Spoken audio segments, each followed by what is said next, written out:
So Terry Flanagan's endeavours to become a two-weight world champion massively backfire.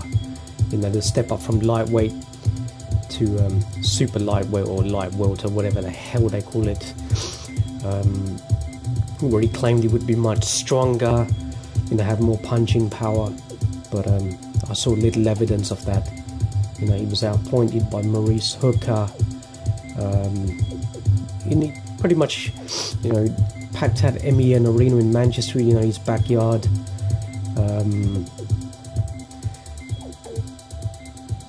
The reason why Terry Flanagan lost that fight, 3 reasons: no distance control, his lack of ability and his unwillingness to fight on the inside, and ultimately smothering his own work and allowing his opponent to smother his work.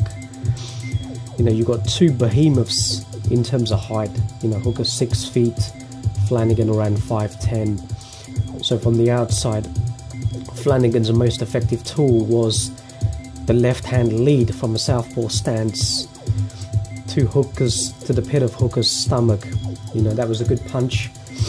But when he had the lead foot advantage, he wouldn't step to his right and come back with a right hook.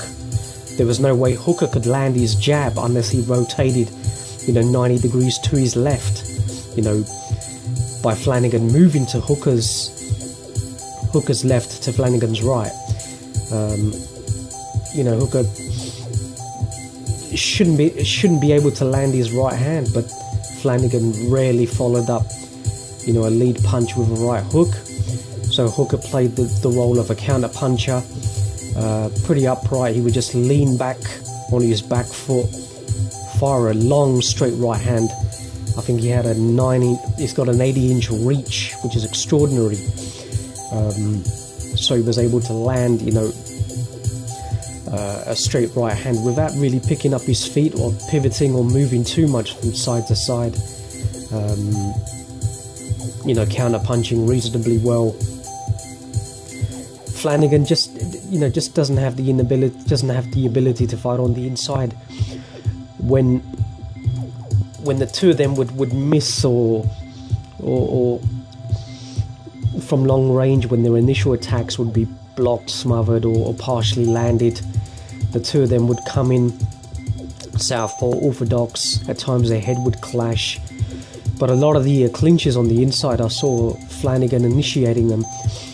He'd hit with his right hand, he'd have Hooker's left hand locked. Obviously Flanagan wouldn't lock both hands because he wanted to free up his left hand to punch, but he didn't do a good job in tying up Hooker. Hooker would, to me it would appear that he was more than willing to fight on the inside, and he would land some nice short right hands to Flanagan's body, and certainly in the second half of the fight he was landing his uppercut very well. You know, if a fighter has constantly been hit by an uppercut, you know, A, that means his distance control is poor, and number 2, he's operating no angles. The position of his head is on that same line all the time. But during the latter rounds, you know, Maurice Hooker, his energy looked to be depleted. His corner were just constantly giving him a pep talk, trying to revitalize him, stressing that, you know, he was, you know, that he's able to last, you know, the full 12 rounds. I thought from a stamina point of view, he was extremely vulnerable for the taking.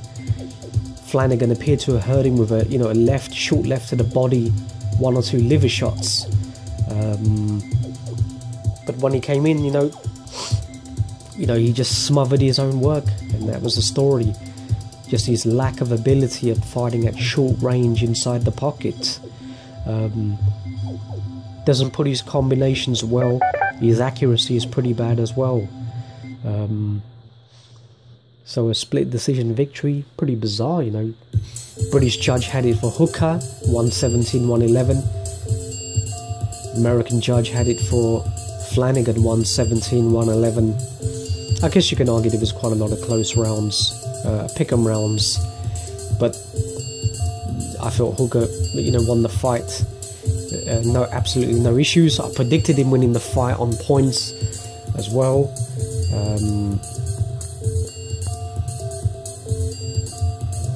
So Maurice Hooker remains undefeated, gets the WBO belt. But I think Hooker is just food for upcoming British stars like Josh Taylor. I think Josh Taylor, the way he works on the inside, if you can get sort of underneath, Josh Taylor seems to operate more angles, so he can avoid, getting picked off at long range.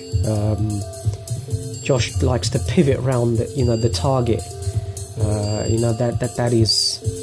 That is going to be the Achilles heel for somebody like Maurice Hooker. And the other champions, well, once the tournament starts, Kirill Relik, Baranchek, Jose Ramirez, Regis Prograis, the division is starting to pick up. So if Hooker goes into the tournament, that'll be good. Hopefully we can get an undisputed, another undisputed 140 champions sort of back to back, which would be fantastic. So yeah, those are my thoughts. Corruption in boxing. Transmission over.